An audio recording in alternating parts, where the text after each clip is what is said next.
The gravel crunched beneath the tires, a sound like 1,000 tiny bones fracturing, as my vehicle finally crested the last rise. Below, nestled deep within a valley draped in a perpetual twilight of ancient oaks, Blackwood Manor materialized.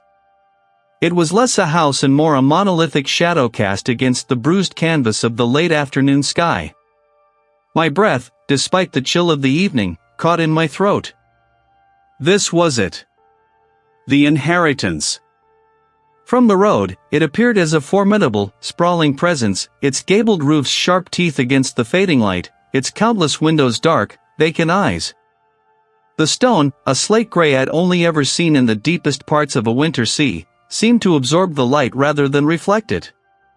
A wrought iron gate, rusted and half sunk into the overgrown earth, stood ajar, an unspoken invitation.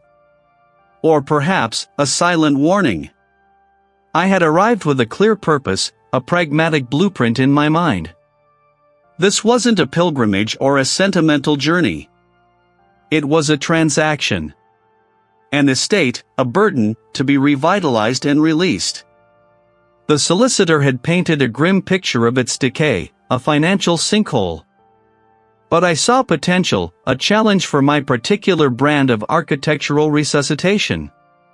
The sale, once complete, would secure my future, freeing me from the sterile confines of the city, from the endless, echoing corridors of a shopping mall after closing with lights still on, where I'd spent too many late nights overseeing security upgrades. The artificial hum of the fluorescent tubes a dull ache behind my eyes. It was the smell of forgotten things, of time itself settling into the pores of the world.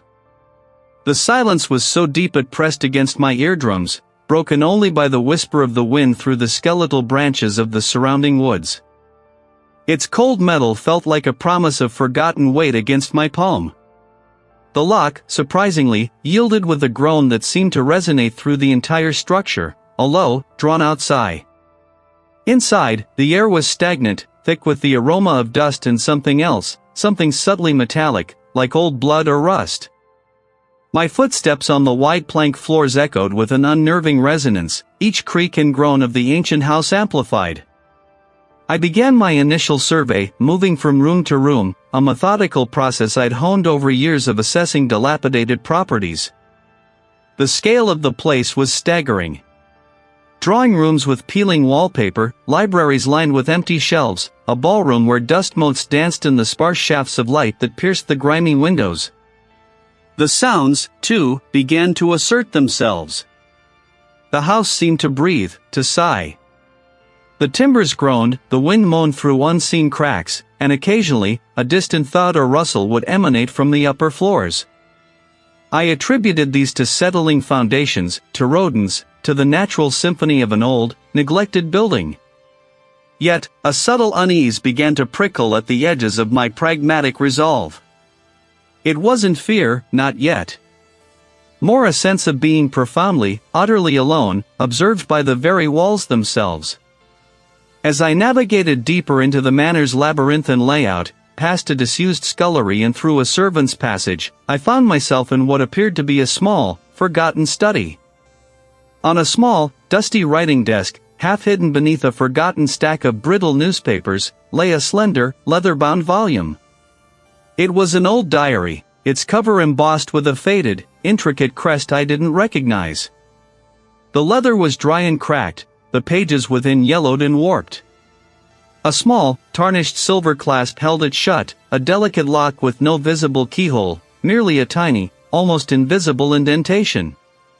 My fingers traced the intricate etching on the clasp, a swirling, serpentine design. This wasn't part of the structural assessment. This was something else. A flicker of curiosity, sharp and insistent, pierced through my carefully constructed shield of practicality. The house had offered up a secret, a small, tangible piece of its past, and in doing so, had subtly shifted my focus. This wasn't just a property to be renovated, it was a story waiting to unfold. And I, Marcus, had just turned the first, silent page. The silence of Blackwood Manor was a thing with teeth. My first few days were a blur of practicalities, assessing the rot, clearing away decades of dust and cobwebs, trying to establish a semblance of order. I was a man of logic, of blueprints and budgets, and I clung to these anchors. The house was old, neglected, tired. Every creak, every inexplicable draft, every flicker of the temporary work lights I'd strung up was merely a symptom of its decrepitude. Or so I told myself. It began subtly. A door I'd left ajar, swinging silently shut when I swore I'd heard no breeze. A heavy, leather-bound book, one of many I'd stacked neatly on a dusty shelf, found lying open on the floor a few hours later, its pages splayed like a broken wing. I blamed the uneven floorboards, the vibrations of my own heavy footsteps. The house was playing tricks. My mind was tired. Then came the sounds. Not the familiar groans of wood, but something else. A faint, almost imperceptible murmur, like dry leaves rustling just beyond my ear, or the distant, hushed conversation of strangers I couldn't quite discern. It seemed to emanate from the walls themselves, from the very air. One evening, as the last vestiges of twilight bled from the sky, painting the windows in bruised purples and grays, I was in the library, trying to catalog the mildewed volumes. It wasn't a trick of the light, not exactly. It was a movement, a fleeting impression of something tall and gaunt, dissolving before my eyes could properly register it. My breath hitched. I spun around, my heart thrumming in erratic rhythm against my ribs. Nothing. Stories of misfortune. Of families dying out, one by one. Later, while prying open a stubborn, ancient dresser drawer in what might have once been a study, I felt my fingers brush against something wedged deep within the false bottom. It was a small, leather-bound journal, its pages brittle with age, secured by a tarnished silver clasp. The script inside was elegant, spider-thin, and faded. The entries weren't explicit tales of ghosts, but spoke of a slow, insidious decline. I feel its gaze upon me, ever watchful. November 3, 1898, my sorrow is a feast. It consumes me, and I feel it grow stronger upon my grief. December 12, 1898, the light within me, it fades. And the hunger. I slammed the journal shut, a tremor running through my hand. The next night, a desperate need for a specific, heavy-duty floor scraper, unavailable through my usual contractors at that late hour, drove me out. I needed to escape the house, if only for an hour. The contrast was jarring. From the suffocating gloom of Blackwood Manor, I stepped into an expanse of sterile, fluorescent brightness. My footsteps clicked loudly, each sound amplified in the absolute absence of other human presence. The mannequins in the shop windows seemed to watch me with vacant, unblinking eyes. I found the hardware store entrance, its metal grate pulled back, a single night attendant at the register, engrossed in a small screen. I froze. The air around me, in this brightly lit, utterly empty space, felt suddenly heavy, charged. Then, from the corner of my eye, I saw it. On the shelf directly opposite me, a small, brightly colored box of tile grout, sitting perfectly still, shuddered. Not a fall, not a slide, but a distinct, internal tremor, as if something unseen had vibrated through it. My hand tightened on the scraper. I stared at the box, then at the empty aisle, then back at the box. It sat inert now, perfectly still. It was just a box of grout. My mind raced, trying to conjure a rational explanation. A faulty shelf? A tremor in the building? But the shudder had been too precise, too isolated. I snatched the scraper, paid the oblivious attendant, and practically fled the mall. My rationalizations, once so sturdy, now felt like thin reeds bending in a rising wind. The house was not merely old, it was aware. And I, Marcus, the man who only saw renovation projects, was beginning to see something far more ancient, far more hungry, stirring within its depths. I was no longer just renovating a property. I was awakening something. And it was starting to notice me. Melancholia. Yes, a deep, pervasive melancholia, perhaps amplified by generations of solitude within these oppressive walls. Blackwood Manor had a way of seeping into the marrow, I reasoned, a grand, decaying structure that would naturally breed despair. I picked up the journal again, my fingers still tracing the worn leather, drawn by a morbid curiosity I couldn't quite extinguish. The script, elegant yet spidery, chronicled more than just a family's emotional landscape. It began to detail specific lives, specific ends. The third owner, a woman named Eleanor, described as having a spirit once as bright as a summer's day, slowly withdrew from society. Until he was found, peaceful yet utterly bereft of life, in the West Wing library. The cause of death was left ambiguous. A vague failing of the will. Then came Jonathan, the sixth owner, a man known for his robust constitution and keen intellect. He, too, succumbed to a peculiar affliction of the spirit, becoming obsessed with the manor's damp, forgotten crypts. He spent his final years muttering to himself, carving intricate, unsettling symbols into the very stone of the fireplace, symbols that I now recognized from the old parchments in the study. I spun, my eyes raking the empty study. Nothing. Only the dust motes dancing in the afternoon light, indifferent. It was just the suggestion, the narrative, playing tricks on my overactive imagination. As I absorbed the litany of tragedies, the house itself seemed to respond.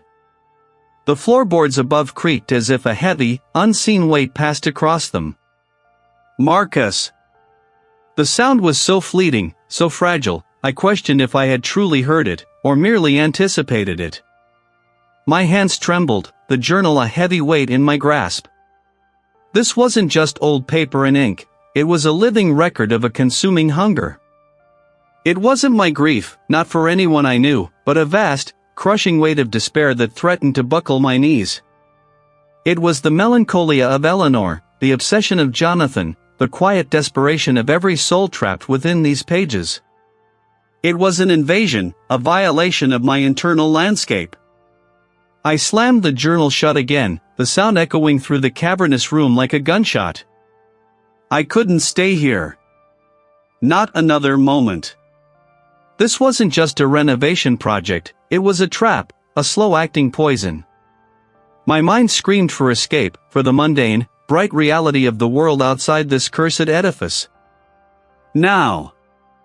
I scrambled from the study, my feet pounding a frantic rhythm on the wooden floors, the echoes chasing me. I snatched my car keys from the hook by the front door, my breath ragged. The old sedan, a reliable workhorse, sat waiting in the gravel driveway. I wrenched open the driver's side door, slid inside, and jammed the key into the ignition. I turned the key. I tried again, my hand shaking. Just a dead click. Not even the lights on the dashboard flickered. I tried a third time, my panic rising. It was as if the car itself had become part of the house's silent refusal. It wasn't a flat battery, it was an absolute, unnatural negation. I cursed, slamming my fist against the steering wheel. I looked towards the long, winding dirt track that led away from Blackwood Manor. It was my only route out. My eyes strained against the encroaching twilight. A dense, unnatural fog had rolled in, obscuring the path within 100 yards. It wasn't a typical mist, it was thick, cloying, like cotton wool stuffed into the very air, and it seemed to cling only to the immediate vicinity of the manor.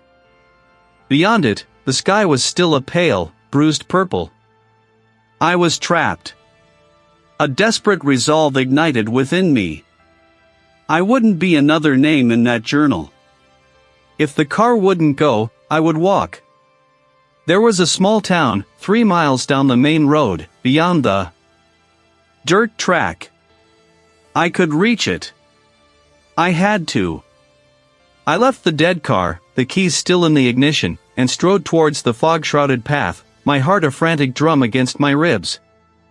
I pushed through, my vision limited to a few feet ahead. My chest burned from exertion, but a flicker of hope ignited. Then, I saw it.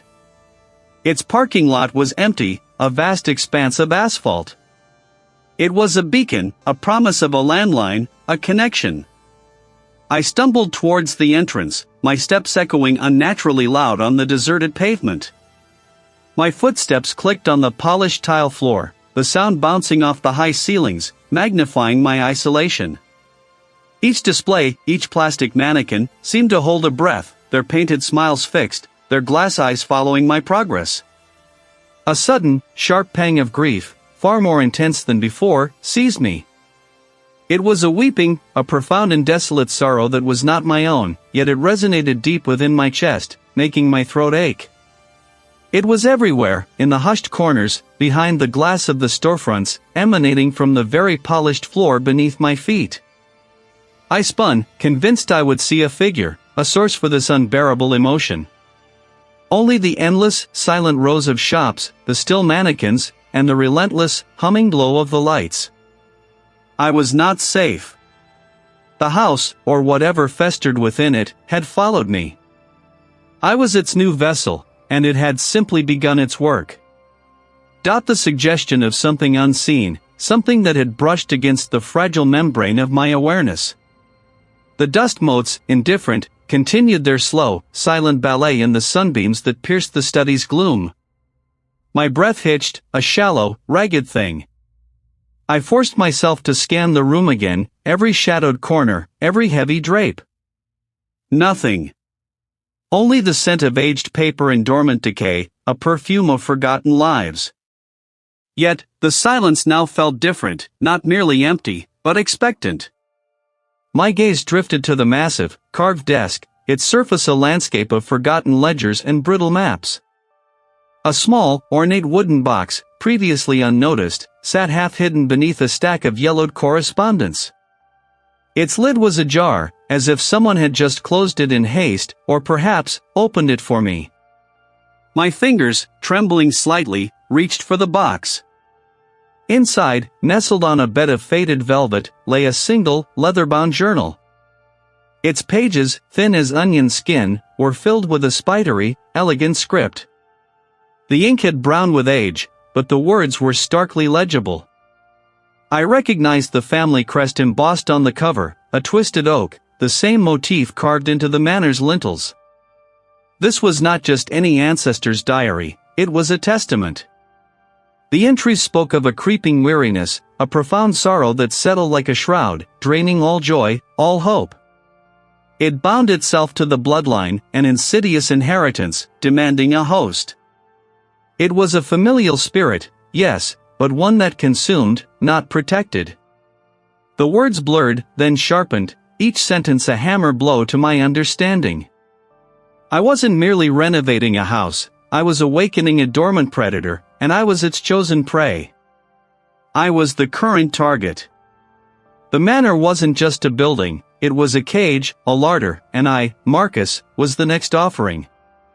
It was not the fear of death, but of annihilation, of my very essence being devoured. I had to leave. Now. I bolted from the study, my feet pounding against the ancient floorboards, a frantic rhythm against the manor's stony indifference. The front door, a massive oak slab studded with iron, loomed before me. Freedom. Escape. I wrenched at the heavy brass handle. It turned, but the door remained stubbornly shut, as if fused to its frame. I pulled again, harder, my muscles straining, sweat beading on my brow. It wouldn't budge. I kicked at the base, a desperate, futile thud against unyielding wood. I spun, looking for another exit. The windows in the foyer, tall and narrow, were sealed, their latches rusted shut, painted over with generations of accumulated grime. I tried another door, leading to what I assumed was the rear of the house. Locked. All of them. The house was not merely old, it was actively preventing my escape. A low hum, a vibration more felt than heard, began to resonate through the very floor beneath my feet. The air grew heavy, thick with a scent like dust and distant lightning. The ornate chandelier above me, with its 100 crystal facets, began to sway, casting dancing, fractured light across the polished floor. My vision wavered, the familiar foyer dissolving at the edges. Then, with a sickening lurch that stole my breath, the manor vanished. I stood, disoriented, in a vast, echoing space. The air was sterile, cool, and smelled faintly of plastic and artificial lemon. Above me, an expanse of fluorescent lights hummed with a sickly yellow glow, reflecting off polished linoleum tiles that stretched into the distance. Empty. Utterly, unnervingly empty. Mannequins, frozen in eternal poses, stared with blank, unseeing eyes from behind glass. And then I saw him. A man, his back to me, slumped on a bench outside a defunct electronics store. His clothes were of an older fashion, tweed and worn wool, but the despair emanating from him was timeless, a palpable shroud. His head was bowed, his shoulders shaking with silent, racking sobs. He was thin, his frame brittle, utterly broken. The man lifted his head, his eyes wide and vacant, brimming with an ocean of grief. His body convulsed once, a final, shuddering spasm, and then he simply deflated. His form seemed to lose all substance, collapsing inward, leaving only a crumpled heap of clothes on the bench, a forgotten husk. The vision snapped, violently, and I was back in the foyer of Blackwood Manor, gasping for air, my knees threatening to give way. The chandelier still swayed, the air still thrummed, but the sterile scent of the mall had been replaced by the familiar, musty breath of the ancient house. The front door remained stubbornly, mockingly shut. The entity had shown me a glimpse of its power. And the message was clear, there was no escape. I was trapped, and the manor, with its ancient, malevolent heart, was already beginning to feed. The chill that now clung to the manor was not merely atmospheric, it was a living thing, a breath drawn from the marrow of the house itself. What had I witnessed? The question echoed in the hollows of my mind, a frantic, unanswered plea. The air around me thickened, not with dust, but with a palpable pressure, as if the very space was compressing. It spoke no discernible words, yet its meaning was clear, despair. It resonated with a sorrow that wasn't mine, yet felt intimately familiar, a phantom ache in my own chest. A heavy tome, perched precariously on a high shelf, suddenly teetered, then crashed to the floor with a concussive thud that rattled the old glass in the window panes. My breath hitched. This was no longer just atmosphere, it was an active malevolence. I snatched up the fallen book, my fingers trembling. It was a dusty volume on local folklore, its pages brittle with age. I had overlooked it before, dismissing it as quaint nonsense. Now, I devoured its yellowed text, desperate for any crumb of understanding. The diary lay open beside it, its cryptic entries a labyrinth of ancestral pain. I traced the faded script, searching for a pattern, a recurring symbol, anything that could illuminate the parasitic presence now clawing at the edges of my sanity. My own thoughts, once a sanctuary, now felt infiltrated, tainted by an insidious despair. You are alone. You are next. I gripped the diary tighter, my knuckles white. There had to be a way. A counter-ritual. A banishment. Hours bled into a timeless haze of frantic reading. But even the deepest sorrow can be denied its feast if its source is denied its voice. Denied its voice? What did that mean? A sudden, sharp crack from the floorboards above startled me, followed by a dragging sound, heavy and slow, as if something immense was being pulled across the attic floor. I froze, every nerve screaming. I needed something. A specific herb, a particular metal, a symbol. I couldn't recreate. The old texts hinted at components, but none were readily available in the decaying manor. My research had yielded a vague mention of blessed iron as a potential disruptor, a long shot, but I was out of options. A desperate impulse seized me. And I needed to find a specific type of blessed iron, mentioned in one of the cryptic lore books, supposedly capable of disrupting ethereal forms. The nearest place, incongruous as it seemed, was a specialized antique tool shop, which might be open late if I was lucky, or at least had a night drop-off for orders. It was a long shot, but I was out of options. My car, a battered sedan, felt like a fragile shell as I sped away from Blackwood Manor. Even as I drove, a creeping unease followed, a sense of being watched from the rearview mirror. I tried to dismiss it, to rationalize the feeling as exhaustion, as paranoia. Its vast parking lot was almost empty, save for a few service vehicles. I parked, my hands clammy on the steering wheel, and pushed through the heavy glass doors.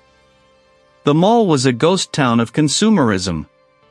Rows of mannequins stared with vacant eyes from brightly lit shop windows, their painted smiles frozen. The polished floors reflected the harsh overhead lights, creating an endless, sterile expanse.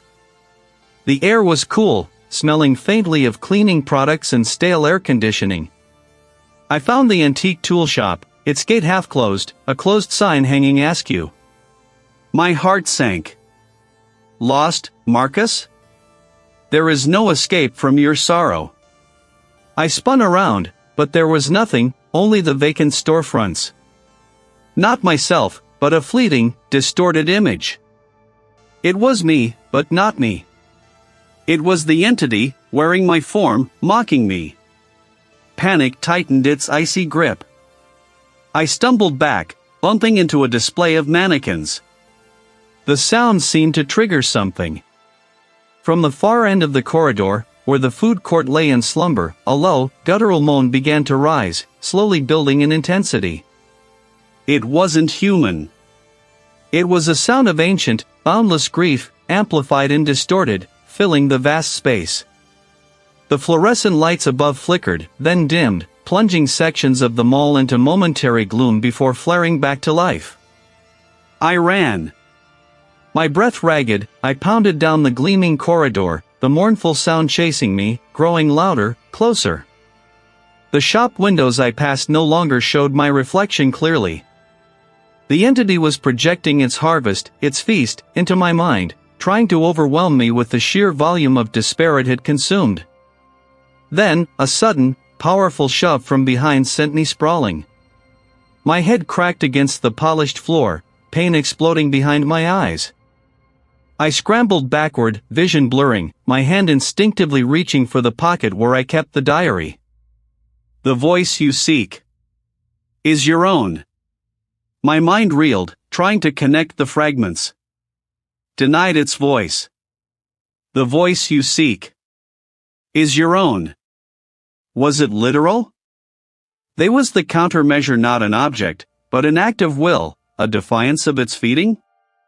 The diary's passage, the ancestor's desperate scrawl, suddenly clicked into place with horrifying clarity. The entity fed on the echo of grief, not the raw emotion itself, but the reverberation, the prolonged, silent suffering that allowed it to sink its tendrils deep. To deny its voice meant to deny the echo, to break the cycle of silent despair that had allowed it to thrive for generations. It wasn't just about my grief, it was about all the grief it had cultivated.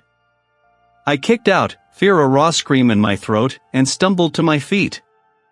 The mall lights flickered wildly, the mournful wail intensifying into a deafening roar that vibrated through my very bones. The air grew impossibly heavy, crushing. They were not merely reflections now, they were there, pressing in, their silent screams palpable. I had a direction. A horrifying, impossible direction. But a direction nonetheless. The entity wanted me to succumb, to become another echo in its endless symphony of sorrow, but I wouldn't. I couldn't. The shopping mall, once a symbol of escape, was now just another stage for its relentless, psychological siege. I ran, not from fear, but towards a fight I now knew I had to win. The truth, once glimpsed, had etched itself onto my very bones. The ancestral diary, the cryptic warnings, the whispers that had haunted my nights, they coalesced into a singular, chilling understanding. Denied its voice. Not a physical silencing, but a profound rejection of its insidious influence. The tendrils of despair it wove into the tapestry of my thoughts. This was the countermeasure, the desperate measure my ancestors had sought, yet failed to grasp. My determination, a fragile ember in the maelstrom of fear, flared. I would find the ritual, the complete understanding, and tear this parasitic thing from my lineage. I plunged deeper into the Manor's shadowed heart, my fingers tracing the cold, rough edges of hidden panels, my breath misting in the stagnant air.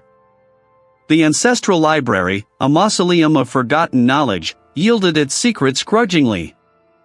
Beneath a loose floorboard, shielded by layers of dust and time, I found it, a small, leather-bound book, its pages brittle, filled with elegant, tortured script. It was not a spellbook, not a grimoire of arcane incantations, but a record of observation, of a mind slowly unraveling under the entity's relentless pressure, yet still striving for defiance. The ancestor, a scholar of melancholic disposition, had chronicled the entity's feeding habits, its subtle manipulation of grief, its amplification of self-doubt. The voice was the siren song of surrender, the quiet encouragement to despair. To deny it was to starve it, to cut off its sustenance, but how? The scholar's frantic scrawl detailed a method, not of banishment, but of severance. A profound act of will, a severing of the emotional ties that bound host to parasite, and unmaking of the inherited sorrow. This was the reveal/discovery, the ritual was an internal one, a psychological surgery.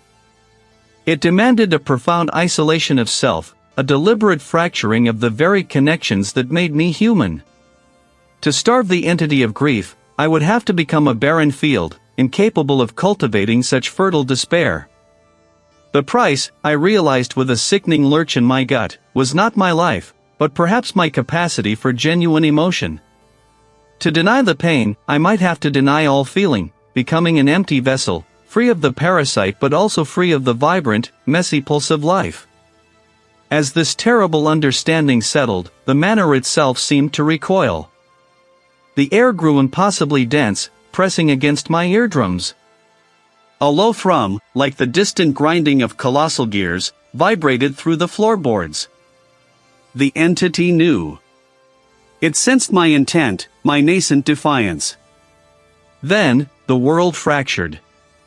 The library walls shimmered, dissolved into a shimmering haze, and then reformed. Not into the familiar, dust-laden wooden shelves, but into a jarring, impossible landscape. The fluorescent tubes above hummed with an unnatural intensity, casting stark, sterile light on polished floors and silent storefronts. The air, instead of the Manor's must and decay, carried faint, stale echoes of popcorn and cleaning chemicals, a synthetic, unsettling scent. This was the event, the gauntlet. The entity's counterattack. It was twisting my perception, attempting to drown me in an alien, overwhelming emptiness. What we are. Mannequins, frozen in their perfect, empty poses, seemed to watch me from behind plate glass. Their painted smiles stretched, their vacant eyes followed my every move. In the reflective surfaces of display cases, my own distorted reflection flickered, gaunt and terrified, flanked by fleeting, grotesque visages that were not mine, yet felt intimately connected.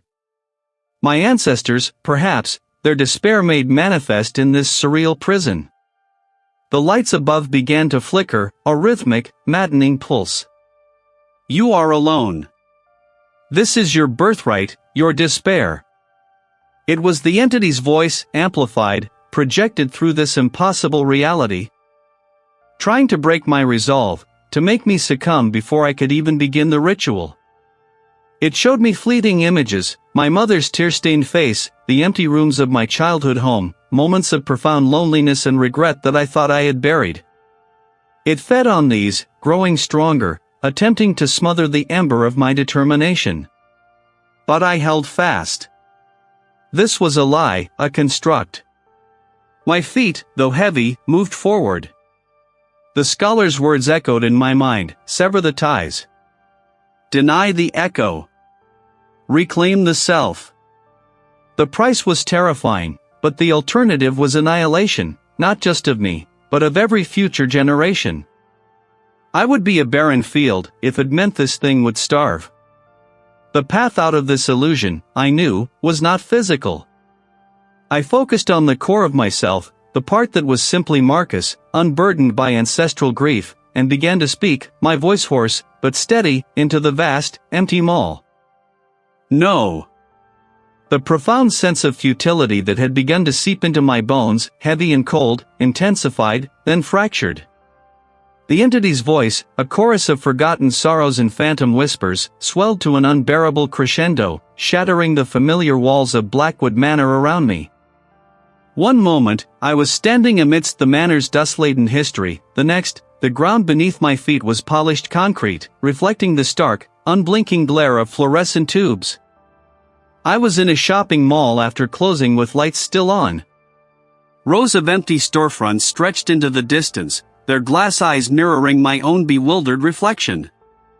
Mannequins, frozen in their silent, plastic poses, seemed to watch me from behind plate glass windows, their vacant stares unnervingly present. This was no escape. This was a deeper cage, woven from the entity's impossible reality, designed to disorient and break me. The vast, echoing silence was more terrifying than any shriek.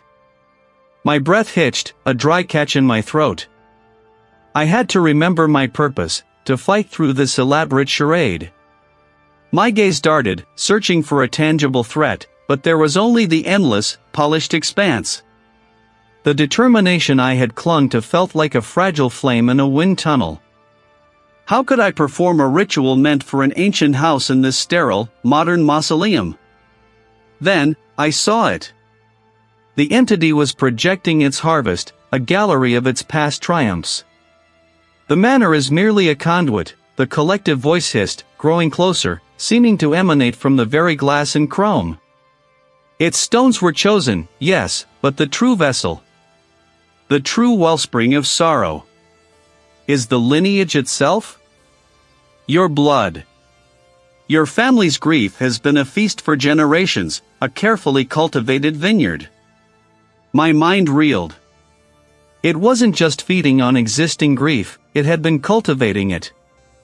The curse wasn't just bad luck, it was a deliberate manipulation, a slow, insidious poisoning of my ancestral line, creating sorrow to sustain itself. Every tragedy, every despair, was not accidental but orchestrated, a slow-burning fire tended by an unseen hand. It explained the profound, almost unnatural sadness that clung to my family's history, the premature deaths, the inexplicable misfortunes. A low thrum vibrated through the floor, not the mall's mechanical hum, but something deeper, organic, like a vast, unseen heart. The mannequins in the surrounding stores seemed to twitch at the edge of my vision, their fixed smiles transforming into something predatory. I spun, but they were always still when I looked directly at them. The entity had brought me here to disarm me, to show me the futility of fighting a foe so ancient, so deeply entrenched. But it also revealed its secret. If it fed on the cultivated grief, then perhaps the sacrifice wasn't about destroying it, but about severing its roots in my own spirit, denying it the very nourishment it sought. I closed my eyes, trying to recall the fragments of the ritual, the words of protection and severance I had found in the hidden texts. They felt flimsy, inadequate against this vast, psychological assault. My hands trembled as I opened my eyes, scanning the empty space. No ancient altar, no symbols of power. Only the sterile, manufactured world.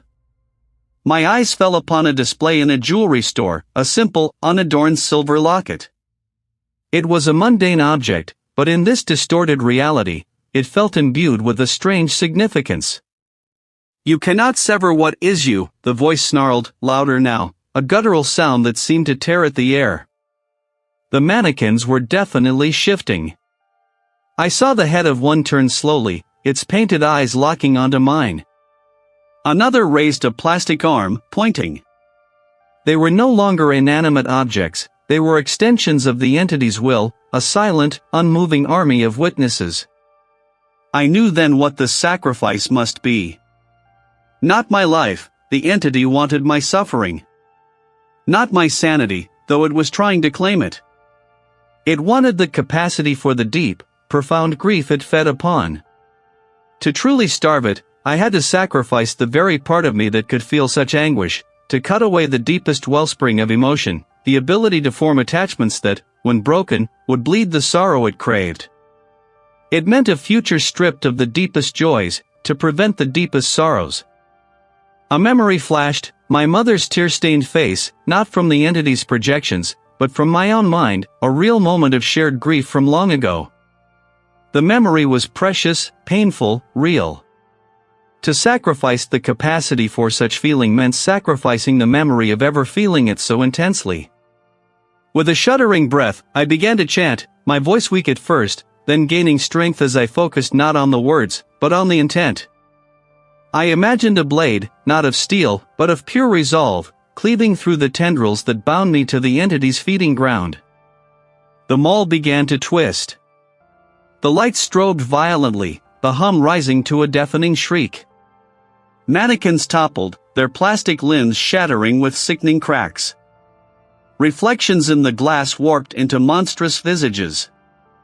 I closed my eyes again, focusing on the locket in the display, on the concept of severing. I pictured the intricate pathways of my own mind, the capacity for profound love and therefore profound loss.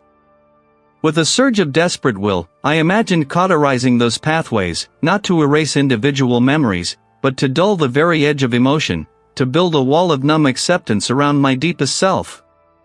It was a tearing, a deliberate excision of a part of my spirit, a silent scream that only I could hear. The world spun, the entity's shriek becoming a wail of pure, unadulterated fury and agony. It was starving, it was being cut off. The mannequins were still, their expressions once again vacant. The air was cleaner, though still tinged with the sterile scent of polished floors. The locket in the display case still gleamed. But something was different within me.